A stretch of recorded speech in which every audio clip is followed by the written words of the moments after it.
Hello and welcome to Tumbleweeds and TV Cowboys. My name is Hunter. In this podcast, I'll be joined by a different guest each week to discuss a classic Western movie or TV show. I've been a fan of classic Westerns for as long as I can remember, and in recent years, they've become very nostalgic for me. I love the aesthetic, the tropes, and I love seeing different filmmakers' takes on them. At their best, they're incredibly entertaining, rewatchable, and some of my all-time favorite movies are Westerns.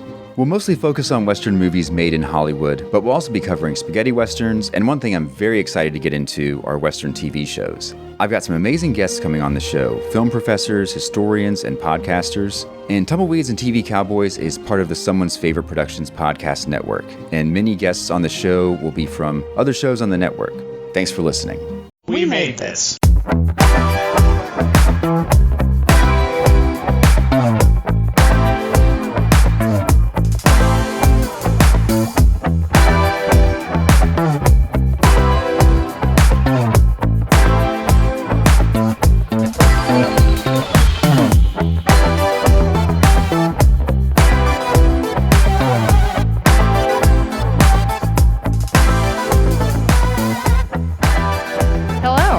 Jess Bourdain, and I don't usually do this first.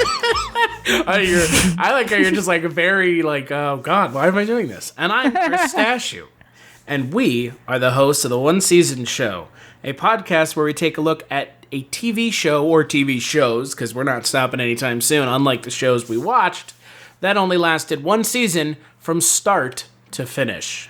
Yep. Each month we get to tackle like a handful of episodes from one season of one season shows. I mean, how else to do it? I wouldn't want to cover it all in one go because that wouldn't be fair. It already was unfair that it got canceled most of the time. So in Werewolf's case, I'm not sure how unfair it okay, fair, was. But yeah, no, if we, like, because we know that there are a couple other podcasts out there, because we did our homework before we started this podcast, that do this similar idea that we have, but they only cover one show per podcast, and it's like, how in God's name can you really give the show a fair shake? Yeah, I mean, like, you don't get to really spend any time with the characters or anything like that. But I mean, in fairness, I have not listened to those other shows, so I don't know. I feel like we almost rushed through Werewolf. I mean, I know we didn't, and I don't want to go back and revisit it. Let's put it that way. But for our format, this was kind of our combined idea was to do it this way, because I had the idea of the one season show, but I didn't know how to implement it because it's kind of a weird way to implement it. So you had the idea of the kind of episode chunks. So I think you're right. Giving them a fair shake is important. Just lets the season breathe. Yeah, especially a show like this one. Yeah, and I mean, especially if it ends up being something you like, definitely you want to drag it out since it didn't get, any more than this one season. So what are we talking about? We are talking about episodes 2 through 4 of Kitchen Confidential, which was a show that was on in 2005, right, on Fox. Mm-hmm, that's right. It was because we only do Fox shows here, I guess. These first two seasons of the one season show definitely would seem that way. You know what, though? Fox turns out a lot of shows, so I'm sure that Fox is going to turn up at least a handful of more times before we're done with this podcast. Fox is notorious, right? I mean, Oh yeah, they throw everything on the chopping block if they want. Aside from things like, oh God, what is it? Fucking Firefly, which we're not going to ever talk about. Just, Tim, if you're listening to this podcast to hear us talk about it, no, we're not going to do it. What can we say? And frankly, I'm not a very big fan of it anyways.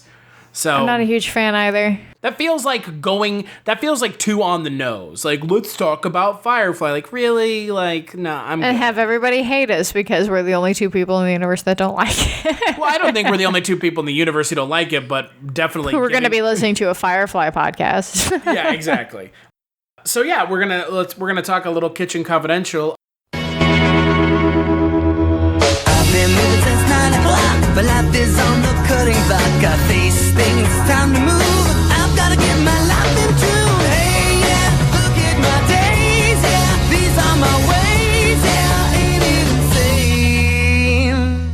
The last episode, we talked about the pilot, Exile on Main Street. If you didn't hear that episode, pause this, go to that one, listen to that one, and come back because you should. I don't know, because why not? Because honestly, you're gonna kind of miss out on some stuff, and the second episode of the show actually has continuity right from the first episode. Yeah, it does, which in my mind makes this not like traditional sitcom trash.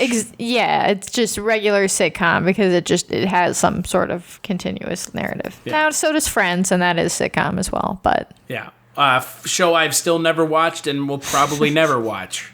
Yeah, there's really no point now. If you missed it in the 90s, there's really It hasn't aged well, from what I've heard. No, exactly. If you weren't a fan to begin with because you were a fan in the 90s, you're not going to be a fan now. As they say, we won't be there for you. So there you go. But this has Bradley Cooper in it again. Infinitely more interesting than Friends anyways. Yeah, I mean, which Friends had its fair share of movie star cameos, but they were all movie stars at the time. Bradley Cooper hadn't quite become a movie star yet at this point. No, this is like right there. This is like right at the cusp of kind of his. Like, when did Silver Linings Playbook come out? Way after this. Way, like 2010? Something like that, yeah. Yeah.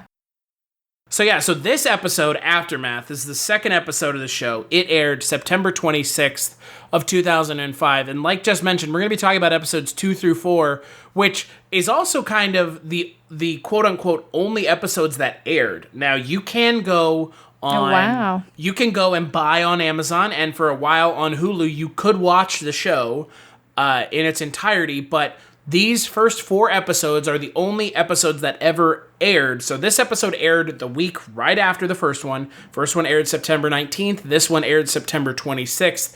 The next 2 episodes, when we get to talking about them, we'll tell you the dates when those aired. But these first 4 episodes are kind of it for the episodes that aired on live TV. So basically, if you watched this when it was on, this is all you saw. This is what you saw. Yeah, exactly. So this episode is directed once again by Darren Star, written once again by David Hemingson, who is credited as the creator for the show. The cast is returning. We're not going to go over the cast every time, similarly to Werewolf. There's no point in mentioning the reoccurring characters, but we are going to talk about some guests. We have Lindsay Price playing a love interest for Bradley Cooper. And I would be remiss to not mention the piece of shit Stephen Rannazzisi, who used to be a pretty big name in comedy on The League until it turns out that he faked being in the Twin Towers on 9/11. Go and fuck yourself. Wow. Steve. Have you ever wanted to dive deeper into the horror movies you love? Beyond the Blood is a horror podcast for fans who want more than just surface level screams. We do deep dives into the movies that shaped us, digging into director commentaries, behind-the-scenes stories, deleted scenes, and the special features that most people skip. Each episode is a love letter to the genre. We break down how these films were made, the creative risks that paid off or didn't, and the lasting impact they've had on the genre as a whole. From 70s slashers to modern nightmares, we celebrate the craft, chaos, and characters that keep us coming back.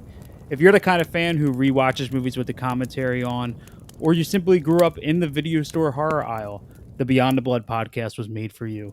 New episodes every single week. Subscribe, and let's dig deep. Welcome to the Beyond the Blood podcast. Steve Rannazzisi. That's a... Whew. Yeah, I mean, there's things you can do to be a dickhead, and then there's that. So, you know... And there's no coming back from that. No, not really. It's a whole thing. We'll talk about it here in a little bit, but this episode focuses on the, as they put it in the title, the aftermath of Nolita getting a good review. They become a success, and Jack Bourdain is kind of figuring out how to readapt to, I guess, sobriety and success in the restaurant while dealing with the fact that Steven, his kind of sous chef right-hand man, is stealing things from the kitchen and flipping them for other items. Mm-hmm. Right, but before we get to that, Chris, I have to say that I do have one complaint. Oh boy, I have one complaint right off the bat here, and that the theme song is awful. Okay, I disagree. It's god awful. I disagree with you because I'm not listening to the theme song as someone in 2020. I'm listening to the theme song as someone in 2005. I know, but that makes me upset that I have to be a person in 2005 again. Yeah, no, it's not good for 2020, but for 2005, it's...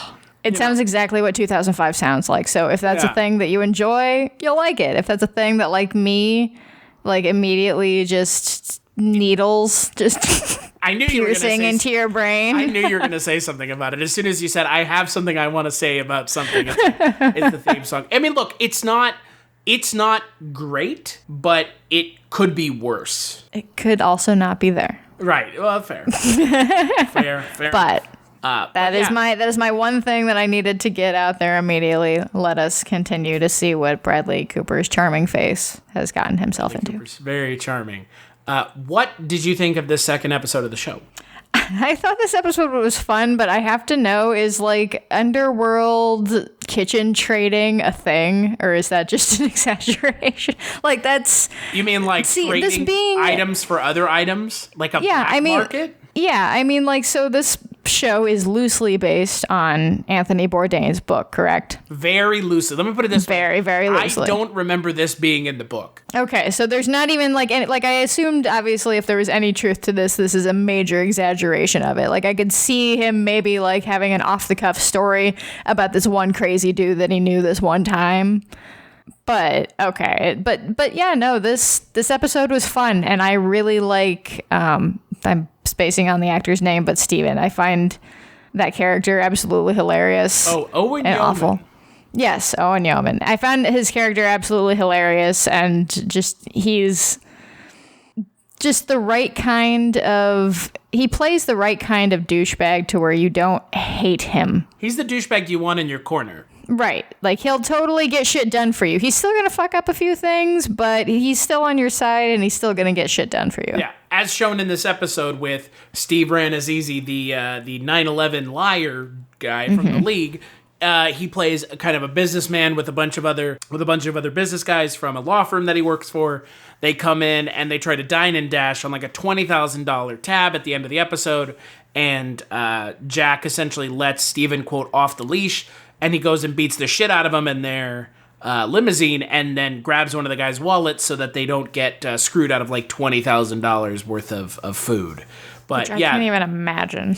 Right? Oh my god. Yeah. Which, I mean, I would assume that's $20,000 of food. That's got to be real. That has to be, especially in New York. Oh yeah, like, yeah. That's guaranteed. Yeah. That's where, like, I do enjoy that this show sort of blends those realities, because Anthony Bourdain did live a much more interesting and eventful life than 90% of people who live, life to the full. The longest and mundane lives are whatever, but I like that this show blends the sort of just exaggerated, all right, this is the stuff we put in, but no, there's others pretty borderline crazy shit that happened and that Anthony Bourdain did and saw and all of that. And it's fun to see that. In his book, there's a lot of stuff that, like, you would have to read it to believe it or even see it to believe it. But the show, I mean, look, the show is also kind of throttled by it being on Fox, on over the air, not on cable or even like on Showtime or HBO, where a show like this probably would have had more success. Mm-hmm. Realistically, in my mind, it would have had more success. I think this show probably would. I mean, I don't know that this show necessarily would have had a huge longevity, but I think that it had warranted probably at least 2 to 3 seasons. Yeah. Because I think Bradley Cooper is he's a great actor and he's charming and he carries that character. His friends are pretty charming and those characters are fun and you enjoy being around them for the most part. I have some things to say later, but there's no guarantee that once Bradley Cooper blew up into the star that he is now, that he didn't want to be on the show. And that's a large part of why I say that it probably maybe had 2 or 3 seasons in it, because in 2 or 3 seasons, Bradley Cooper was going to be like well on his way into becoming Bradley Cooper and not going to be sitting there doing that show on Fox. Unless they made him some massive offer, which they wouldn't because it's Fox in there. Right. More worried about Bob's Burgers, Family Guy, and The Simpsons. Because those things are cheaper. They literally only have one live action comedy anymore, so that's fine. There's and the thing about Kitchen Confidential I do appreciate is there's a lot of like B and C plots that all kind of come together right at the end. Mm-hmm. Back into the A plot. So the A plot is Jack trying to stop Steven from stealing. There's the B plot with Jim, just kind of being a complete and utter idiot. Yes. And who is also being watched by... Yeah. They're all being watched by Mimi, the daughter of Frank Langella's character who owns the restaurant. And so there's always a lot of like interworkings going on, but they all end up coming together at the end. And that's what I appreciate about the show is it is smarter writing. And you do feel like there's a progression of the characters and kind of their stories and their kind of arcs. They have an arc, which is weird for a show like this where, you know, normally they have an arc in one episode and it's like the end of the show, like the end of the season, and that's it. And it's kind of nice to see something where they kind of treat the characters with a little bit more of narrative interest rather than just being like, these are just vehicles for jokes. Right. Now, I do agree, but I disagree to an extent. I was when we watched these 3 episodes, I was like, I was on episode 2 and I started noticing things and I'm like, maybe that's just me, like hyper, 2020 vision, which is now, wow, that now means 2 things when you say it. Hyper 2020 vision, yeah. Right. So I do agree that yes, it's cool to see that Jack has a very obvious arc. He's the main character. Great. Even the guys in the background are pretty, Steven is evolving. I mean, yeah, he's always going to be like the big douchebag character, but he does have moments of, self-reflection and where he realizes, hey, maybe I should knock shit off just to help out Jack. But here's the thing. I can't say that about any of the female characters at all. Not one of them. Yeah, so it gets better, I promise. Because these... Trust me, it gets... Like, in 2 episodes, it gets way better. But, yeah, no. Because the way we're pacing this out, like, obviously this season ran much shorter than Werewolf did, so we had to space out our episodes a little bit more, doing fewer episodes apiece.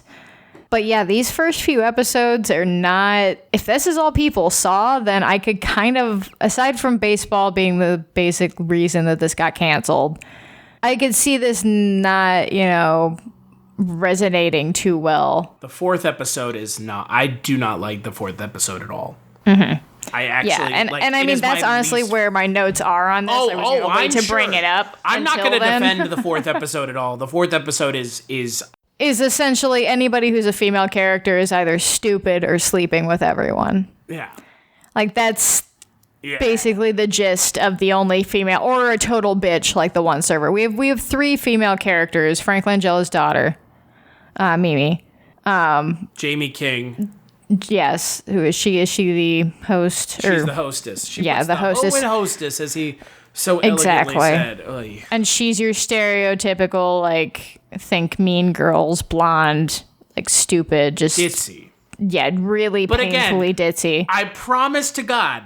Like, how do you get through a daily life? Like, there's no way you got this job by yourself. There's no way you put on that dress by yourself. I promise to God that the characters by the end of the show are going to be way different. Like, I promise you. I am interested, and you've said that, and I definitely trust what you're saying. These episodes, like, are not, like, especially the 4th episode, not a great indicator of, like, where the show is going to end up. And the fifth episode is, I think, going to change your mind a fair amount about female characters in the show.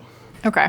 And I'm looking forward to that. I'm glad you're saying that, because I was like, kind of like, I'm not, I'm put off by it. No, you know me, like, I am not, I'm pretty outspoken. I am not like I'm not a, whatever the fuck, internet fucking SJW bullshit. I am not that at all, because honestly, you should just be aware of that. You shouldn't have to fucking tell everyone. Everyone should just fucking know, and it's unfortunate that people are so stupid they don't realize that they're saying shit that's fucking ignorant, hurtful, conceited towards gender, race, anything. I mean, it's fucking just ridiculous that you have to tell people to not say shit. But yeah, no, there's not a lot in this show, but there are some things in this show that haven't aged well. Right. And it's, we've come a long way in writing comedy. I mean, look, you can still make jokes about stuff like that if you're making a joke that's funny. And in this show, some of the jokes aren't funny. They're just like groan-inducing. Like, and there's nothing to play them off of because No. every character, like I said, up to the point that we've seen so far, all three female characters, I forget what the server's name is, but she's just essentially Donna.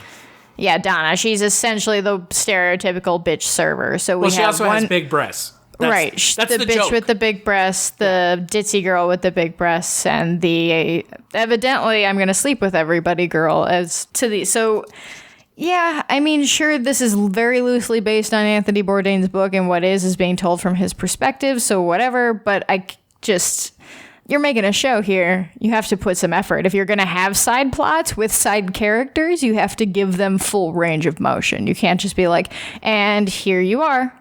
Just say the buzzwords and do the funny things, and then we'll get back to Bradley Cooper.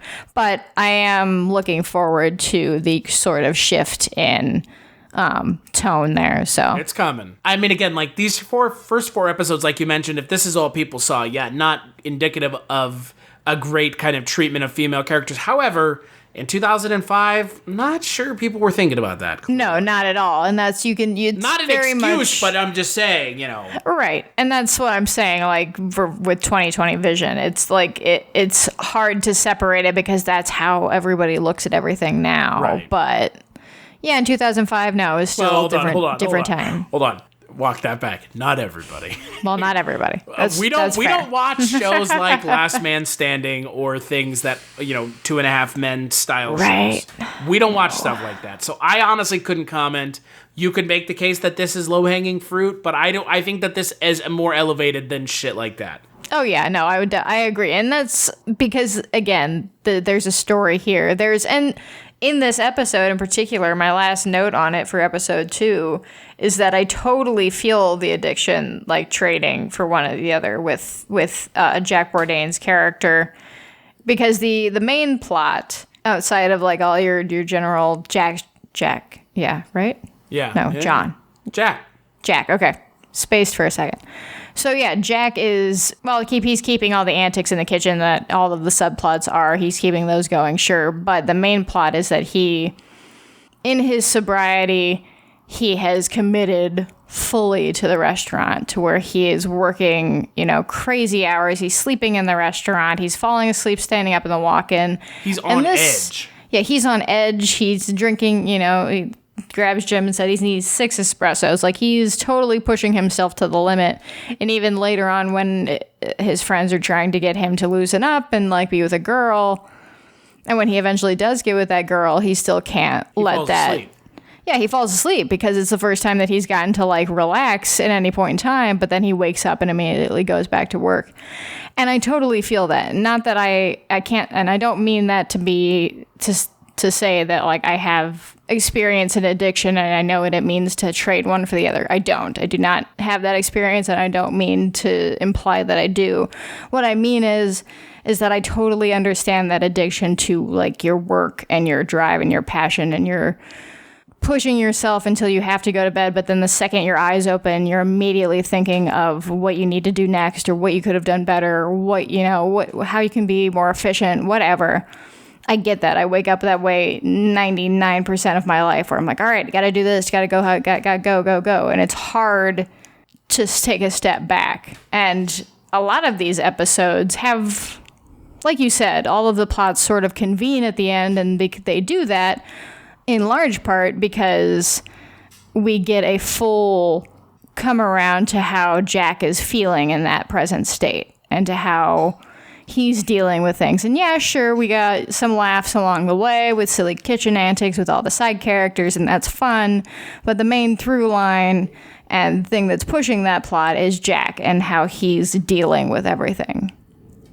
And so far, I'm interested to see that because I know there's obviously going to be some downs, and there's it's funny because this show to me also is based in a sort of real reality, but one with not as many consequences, and we can talk about that more in the next episode. Sitcom rules. It does yes, operate exactly. with sitcom rules. Yes, where certain things happen that would never ever happen in any lifetime, and if they did happen, would be horrible for the person that they happened to. But sitcom rules means it was a joke, and everyone's fine, and we'll never talk about it again. Yeah.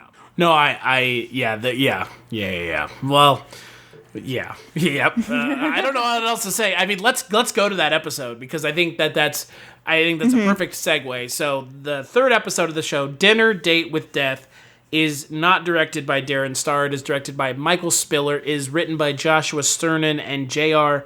Ventimiglia. The guest stars of the episode are John Larroquette, who plays Jack Bourdain's cooking instructor, Frank Alvarez, who we should be having an interview with any day now to sit and speak with him. He plays Ramon, one of the dishwashers, who is going to be a reoccurring character in the show, and Ralph Martin, who plays a entrepreneurial hot dog stand owner who sets up outside of Nolita. And so this episode features John Larroquette coming to Jack Bourdain in his restaurant and asking him to kill him with his food. Right. Because he's given some sort of like, you eat too much bad food for you, and you're gonna have a heart attack if you don't cut it out. Well, he can't. And they mean like now. He can't have any more. He can't have any more bypasses. Right. Yeah. And they mean like you're gonna die right now, not like you're gonna die in a few months, like, or years. It's you're probably like within days. Yeah. It will kill you if you eat something with too many calories. You know what this episode is? This episode is a sitcom-y Fox version of a Tales from the Crypt episode. Kind of feels like it. Dinner Date with Death, first of all, is the title. I mean, it's a better fucking title episode than some of the Tales from the Crypt episodes. John Larroquette's in it, which, Night Court's own John Larroquette. Hey, voice of the narrator in Texas Chainsaw Massacre, John Larroquette. Both of them. Yes. The original and the remake. And yeah, we have a literal, I'm going to die, and I'm not going to pretty much starve myself. I'm not going to give in to having to eat healthy and not be happy with what I'm doing. I'm just going to kill myself with food, but I'm going to make you do it. Yeah, starkly contrasted against Jack Bourdain, who is not living a vivacious life. He has decided to withdraw. Yes, he's been living a very prudent life. Yes. All the while, a hot dog vendor has set up outside of Nolita, and he is selling hot dogs. Mm-hmm. And all the while, Jim, played by John Francis Daley, is trying to figure out who he can kind of boss around in the kitchen because he is the low man on the totem pole, and ends up getting himself in trouble with Frank Alvarez's Ramon, who starts to just fucking destroy him. Yeah, because you don't fuck with dishwashers. No, you don't fuck with this. It's a different fucking... What is Nicholas different totem pole. Different. Whoa, dude. Different totem pole, yeah. And I think one of my favorite lines in the entire show is he goes, "What about waitresses? Can I slap around waitresses?" And he goes, "Oh yeah, that'll go well." Right.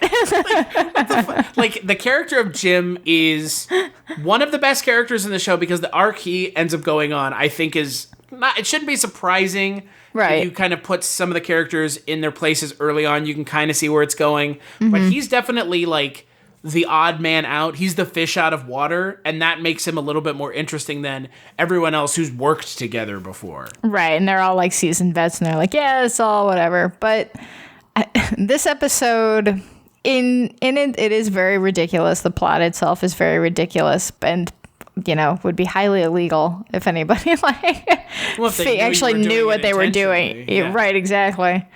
Like assisted suicide by food, essentially. But this episode is also a really, really good representation of like the toxic environment that it is to work in a kitchen. Yeah. I've never ever worked in kitchens where like anything on the menu would equal up to $20,000. That's obscene to me, and so I can't imagine the like kind of pressure that is in that kitchen. Like, sure, I've seen it on, Gordon Ramsay and all these other chef shows where everybody's screaming at each other, but to actually be in it when it's happening, there's no way I would be able to handle that. But yeah, like the hierarchy, the totem poles, that's a real thing. I mean, all of that is how the servers in this past episode they were fighting for more tips because they got rid of pooled tips or whatever. Tips. Yeah, in the last episode they got rid of pooled tips. And they were all friends, and then immediately they're like, all right, yeah, fuck you. I'm taking the tables that I think are going to make the most money. And yeah, it's cutthroat. Even in like little low level, like you're making $10 an hour as a host jobs at a kitchen, it's Food on the table. You still know what that is. You still know what that environment is in the kitchen. And yeah, you definitely don't fuck with dishwashers. They do their job, and that's what they do. And you don't smack them on the ass. No. Which, I mean, you don't do that now in any job. No. In 2020. But the fact that Jim does it in this episode, thinking it's okay to draw the ire of one of the better reoccurring characters in the show, because he shows up like many more times, obviously, and he's hilarious because he is he looks the part of that character, and like if you've worked in a restaurant before, you've probably worked around or with someone like that you just don't fucking fuck with them. You stay out of their way completely, and you know that they're gonna get the job done and move on. But I'll tell you what, this is definitely one of my favorite episodes of the show. Yeah, I like this episode a lot. I thought it was a lot of fun, and I think that like it's another episode where it has this ridiculous plot, which, spoilers, I guess, John Larroquette does. But he doesn't die because of Jack Bourdain. No, he doesn't die of what you think he's going to, but that's what we mean by sitcom rules, because he dies. And of course, the A and the B plot and the C plot tie back in right at the end. Right. He gives Jack this sort of speech about how you shouldn't, limit yourself and just live in excess and constantly do that because whatever, you're going to die anyway, right? And as he's doing that, he's also trying to give Jack some wine, and he's been sober for over a year, we learned earlier in the episode, and yeah, you actually see him struggle with it, and you see him take a drink, but then he spits it back out, and then we have this whole ridiculous thing happen with John Larroquette, and the sort of... I don't think that it really takes away from, like, what Jack is learning and what Jack is doing. I think that this show does balance the kind of absurdity and the, like, stark reality of things, and I think that it juxtaposes it together very nicely. Well, and the thing about this episode is... like you mentioned at the end where you've got John Larroquette going outside, he eats a hot dog, he dies because of the hot dog, as opposed to Jack's food. That journey that you go on with Jack kind of taking that little, like taking the bait a little bit, like giving into his vices and then backing up. I think that's interesting. I mean, again, I don't know how much stock they're putting in when they're writing stuff like that, but you get to see the character kind of stand his ground. Right, yeah, like he's... adamant this entire time, and we didn't really mention it, but he's this former student, but he's like his mentor, and Jack looks up to him. His mentor, yeah, and he's fawning over him and falling over himself to impress him this whole episode, and that's why he agrees to do this in the first place. And he starts to feel guilty about it and realize, what the fuck am I doing? I'm killing someone. That's insanity. You want to talk about unrealistic? Creating a kulibiak of salmon in like 30 minutes. I think creating any of those dishes in 30 minutes. So here's the thing. Kulibiak of salmon is, you know what a beef Wellington is, right? Yes. It's pretty much that, but with salmon in it. So it's not like something, and it's especially one that's an entire fish. It is a whole fish under puff pastry in the episode, which is like, I think one of the funnier sight gags is all of a sudden he's like, here you go. And it's just like giant, the whole fish underneath puff pastry. Yeah. And like, that's just the food nerd in me being like, why, like, who orders off the goddamn menu? And who's ordering like kulibiak of salmon? It's like a whole fish. Like, it's normally just like a piece of fish, not like a whole fucking salmon. And it's funny you just said that, because one of my notes, you said that who orders off the menu. And I was thinking when they come in, when she comes in and announces that somebody wants to order something off the menu, and like all of their faces drop and they all stop and they're like, we don't do that. I was thinking, I wouldn't know what to do in a restaurant if they were like, oh no, you don't usually order off the menu. I'd be like, what the fuck am I supposed to order then? I guess what, chef's special, just whatever the chef wants to bring it. Yeah, I find it funny. I'm not sure I would ever have the nads to order off of menu. You know? Like, yeah, nah. I mean, I've gone to like tiki bars and ordered cocktails off the menu, but I've asked ahead of time, like, hey, can you do this cocktail? Because I know you've got, like, you're making these other cocktails, so I know you can make it. And if they're like, fuck no, then I'm not going to press the issue. But like one of the places I've been to, they were like, oh yeah, sure. Like, we've got the the Smuggler's Cove book behind the bar. If we can make it, we'll make it. So yeah, but I would never order like a cooked food item. No. Oh my God, like especially not a whole fucking fish. Oh, hell no. Like, I would go in there, and especially in a restaurant that nice, Yeah. I would feel like I was insulting them so much to be like, yeah, all your food sucks. Can I order what I want and what I think is the best? Can I just get, like, a medium, like, cheeseburger? I like how they talk about, he goes, 8,000 calories from fat. In one of the things he's talking about with the dessert. Yeah. Like, what is that even? I don't know. There's like a lot of like so the thing with the show is some of the episodes don't focus on the food at all, and then some of them they talk more about the food. And like, as someone who's really like into cooking and like is like a food nerd, like I like that stuff. So it's like 8,000 calories from fat. Like, what the fuck did you even make? Or one of the funnier sight gags in the episode is when Bradley Cooper has the plate with the butter, and it's like 8 sticks of butter. Yeah. And you think he's gonna melt all the butter, and then he just cuts the end off, and then John Larroquette's like, what, does he use 2 tablespoons of butter? And he's like, no, that's not. How could you know that? Like, it's like, that's not real. It's those sitcom rules, but they work with this show because it is funny. Yeah, and everybody can play it off really. Nobody comes off too serious or too comic. Like, everybody really blends well and balances between what they're given. Even though they're killing John Larroquette, it's not that big of a deal. Right, like, yeah. His character's a dickhead anyway, so he's asking for it, and he's getting what he deserves and what he wants. Right, exactly. That's just... He's just inconsequential really to the plot. He's just there to make Jack question himself and then go, wait, no, never mind. I'm doing the right thing. Yeah. But the scene where Jack and Seth and Steven won't look at Jim with his burned off eyebrows.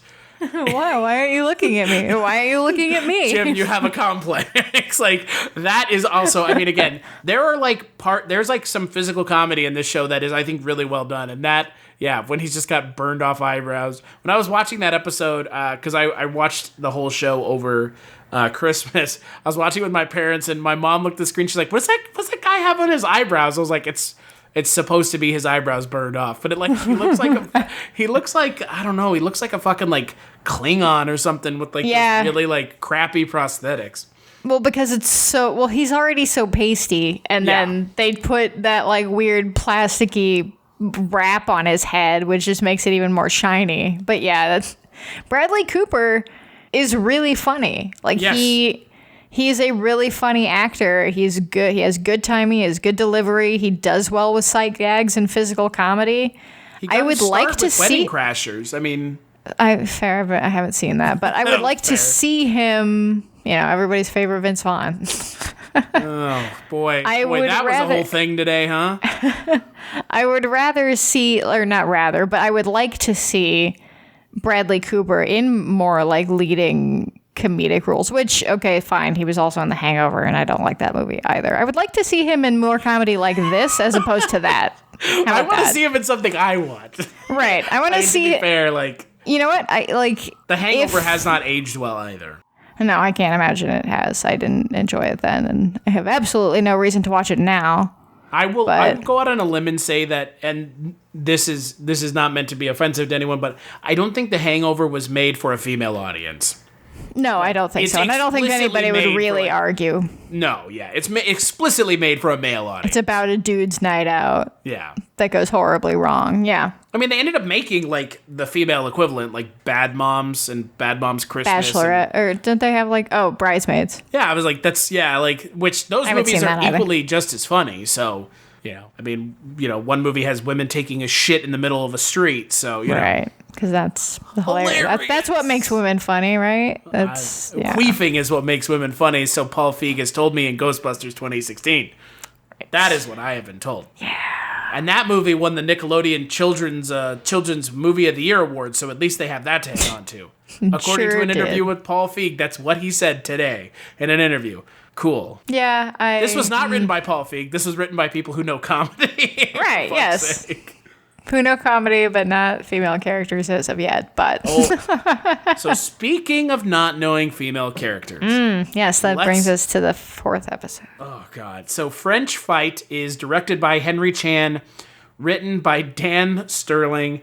The guest stars are Michael Vartan of, I guess he was on an Alias. Which I didn't watch. Me either, because I can't stand pretty much anything Joss Whedon has ever done. David Aronovich, who plays the, he plays Adam, who is a character from the book, Adam the Bread Guy. So that was the one thing about this episode I do like, is they have that.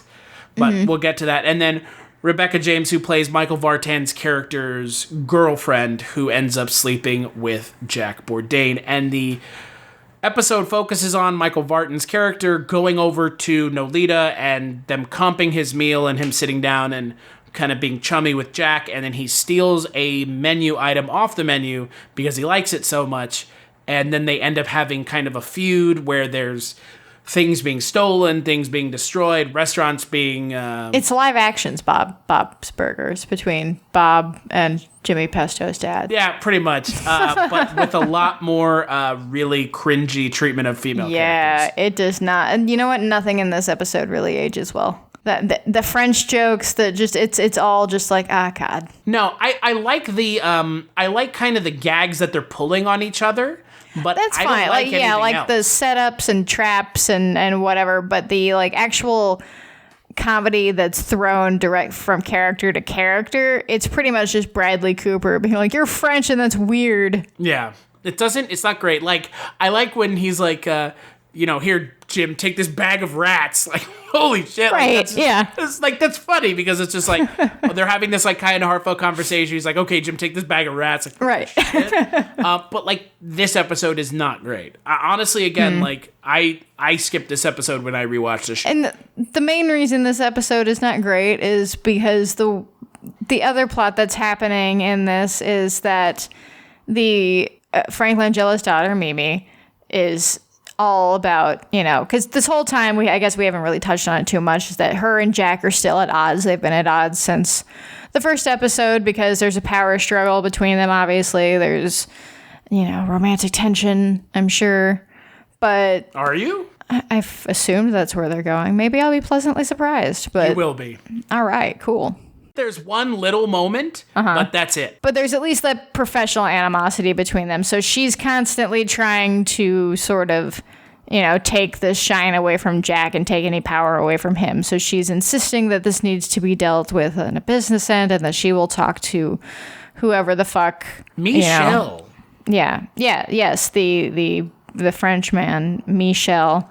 And she will talk to him and she will get everything sorted out. But what really happens is that every time she goes to see him, he's just so charming and French. And she just can't help herself that she sleeps with him every single time. She sleeps with this dude at least 6 times in one episode. Yes.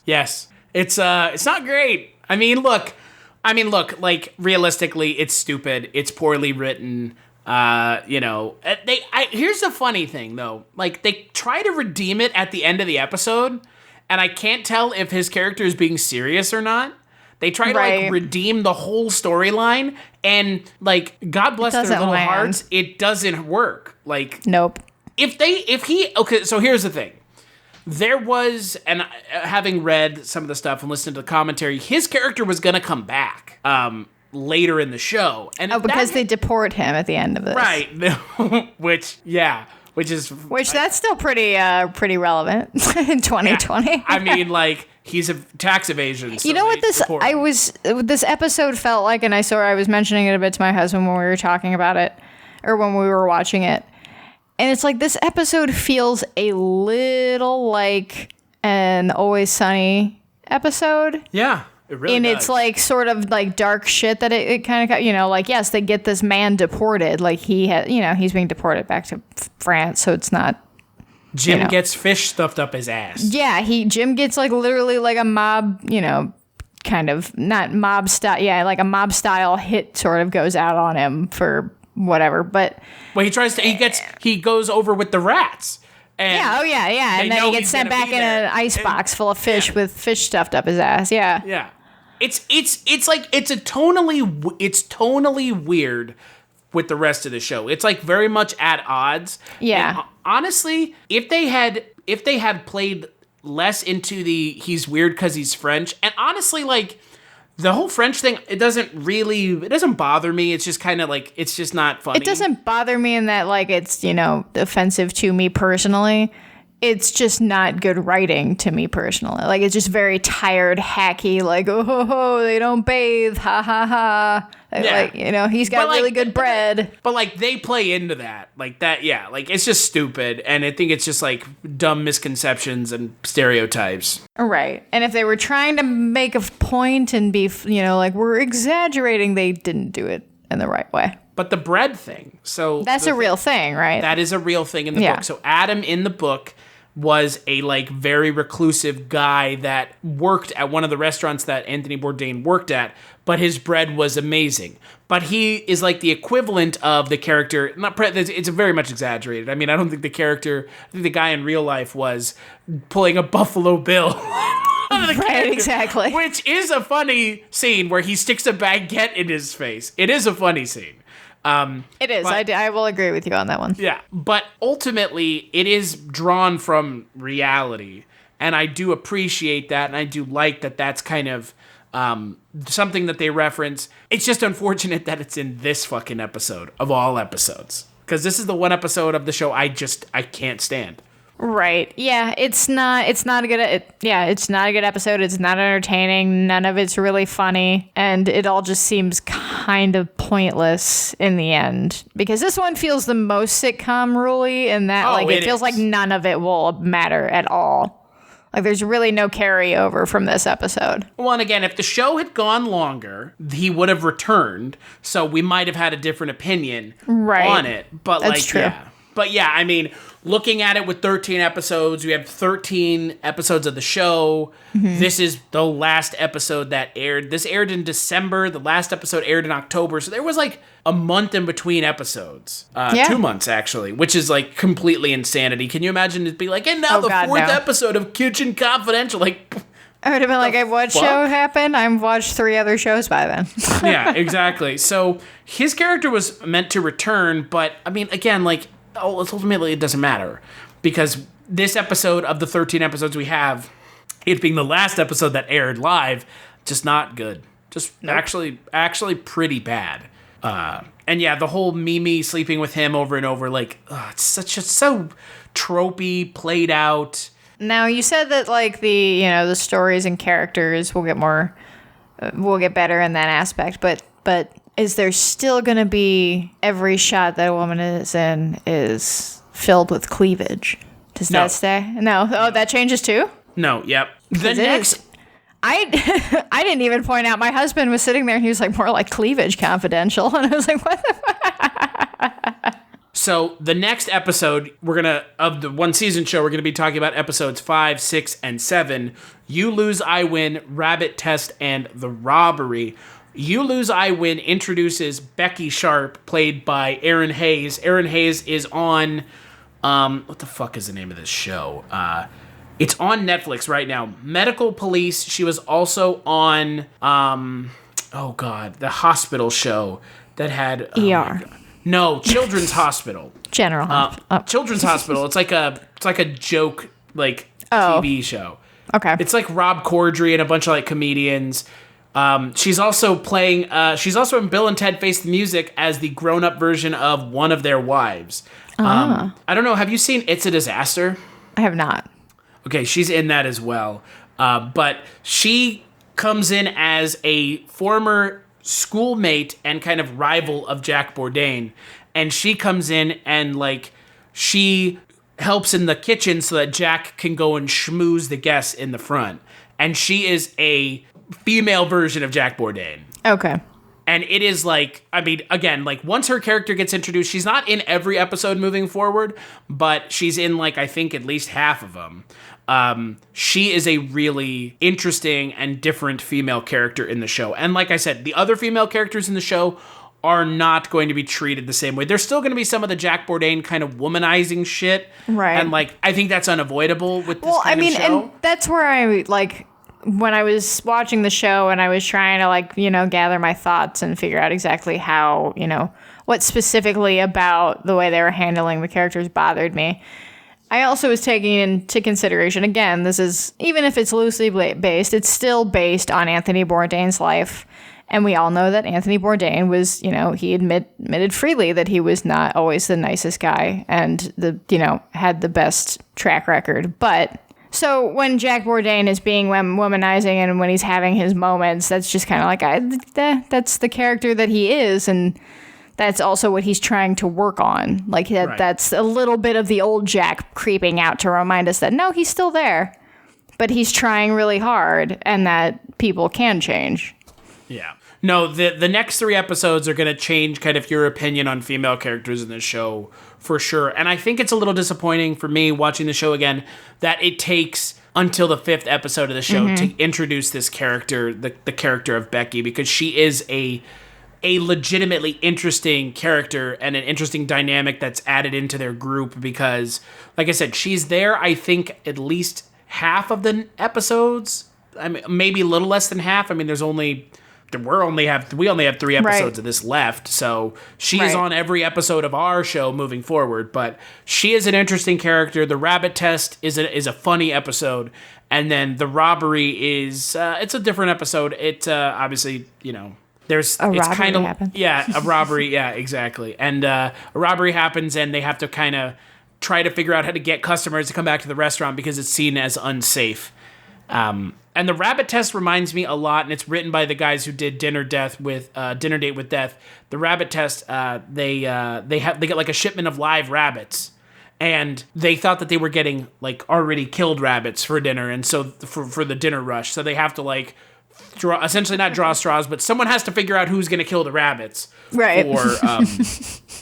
For the dinner special. So, like I said, there's a lot of like with this show and the kind of the narrative that they have, they can do a lot of interesting things that we don't get to see in a lot of other shows. Right, and that's fun to see, and especially at the time that the show was out. I mean, 2005 was not pretty much your same old Fox programming. At the time, you didn't get to see any kind of higher level sitcoms. We were kind of teetering back basically into the animation block that we have now. Animation domination. Right, which I'm totally fine with if it were good animation. If it weren't a show that's a holdover from like the year I was born and the year you were born. Yes, we have always been alive with Simpsons. Yeah, a show that is a derivative, shitty version of that show, and then a show that I actually really like, but I like Bob's Burgers. Yeah, I haven't kept up with it in like 3 or 4 seasons. Right, it's not a show. Well, because it's not a show that you need to keep up with. It's well, there you go. Right, you turn it on because it's funny, and you don't have to like have seen every episode before to know what you're watching. But unlike like Kitchen Confidential, you do. You have to. This is a show that you should like. If you're watching, you're not casually watching. You have to watch the whole thing. Oh, and I forgot to mention, the next episode is directed by a female director, and the final episode of the next episode is directed by Fred Savage. Oh, wow. That's fun. So, once you get some female writers on the show, the female characters stop being so poorly written. Imagine that. Shocking. But again, in Dinner Date with Death, I didn't think that the female characters were poorly written compared to this previous episode, compared to the last episode. No, and I mean, it's not necessarily like they were just very bland. And I mean, the host is just played off as your ditzy host, so she's nothing else. There's something's coming, I promise. Wow. At this point in the show, yes, she's not much. But and that's what's funny? Good to know. The guy who wrote the episode, French Fight, also is a credited writer on the film Long Shot, which came out last year. Interesting. And also is a writer and was a consulting producer on Girls. Ah, yeah. Yeah, that show's not good, though. Nope. No, oh, boy. I don't... I mean, we got not good female characters. We got Adam Driver because of it. That's true, we did. At least there's that. But, talk about Lena Dunham, guys. Yeah,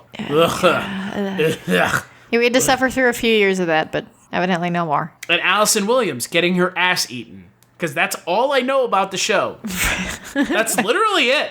I didn't even know that. I think I'd watched maybe 2 episodes, and I was like, nope, Can't do I'm it. kind of disappointed you don't know about that. That was like the funniest GIF from that show. Was just like it's like a GIF of Allison Williams, who's Brian Williams, the news reporter, like bent over a like kitchen sink having her butt eaten, and like it's just like if you see it out of context, because like I said, and you've already mentioned, I'm not gonna watch that show. Right. Lena Dunham is just Nah.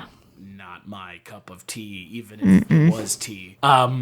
But yeah, it's just one of those gifs when seen out of context, you're just like, what the flying fuck is this? So, but until that episode, the next episode of the One Season Show, Jess, where can people find you? People can find me on Twitter at writer Jess Byard, and they can find me also on Instagram if you enjoy not listening to me, but seeing things that I create. I do some interesting, I think, digital art on Instagram at Practiced Amateur. You can follow me there.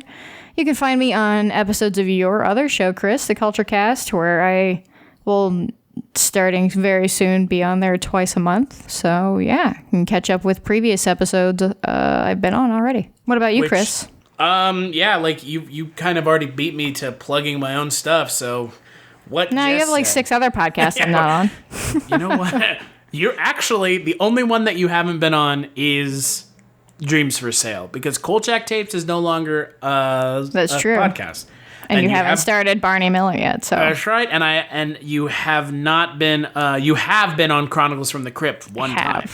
So, yeah, so Chronicles from the Crypt is a Tales from the Crypt podcast I do. We're starting a Barney Miller podcast.